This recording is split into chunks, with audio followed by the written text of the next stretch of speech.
All right, everyone, settle in. We've got a rather curious set of reports here, fresh off the digital press, about the peculiar state of our artificial friends. It seems the world of AI is no longer just a single-minded race to the biggest, fastest model. The goalposts, as it were, have not merely been moved, they've been scattered to the four winds. Let's begin with a rather fascinating development. It seems those clever chaps in the labs have managed a small but significant miracle in the world of quantum computing. They've experimentally demonstrated something called logical level magic state distillation. Don't ask me what that is precisely, but apparently it's a critical step toward building a truly useful, error-free quantum computer. This pushes quantum computing out of the realm of pure theory and into the realm of how fast can we make this thing work. Now, for something entirely less magical and a great deal more bureaucratic. The European Union, in its infinite wisdom, has decided it's time to start regulating the great minds of AI.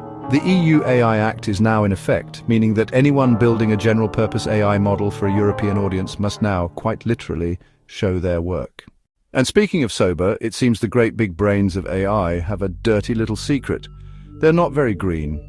It turns out that all this digital thinking takes a tremendous amount of energy. One company, Mistral AI, has actually published a comprehensive life cycle assessment of a large language model, a sort of environmental report card for its digital progeny. This means, for the first time, people can start making choices about which models they use based not just on performance, but on their energy and water consumption. But of course, the models themselves are evolving. We're hearing a lot less about raw intelligence and a lot more about something called agentic AI. Think of it less as a clever parrot and more as a digital assistant that can actually go out and use other tools to get things done. The new challenge isn't just building a clever mind, but ensuring that mind is reliable, auditable, and won't go rogue.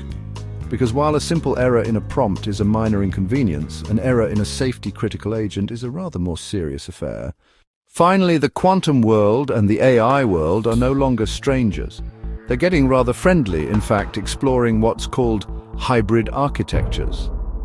This means we can start getting value from these pilot programs now, while we wait for the truly mind-bending, fault-tolerant quantum systems to mature.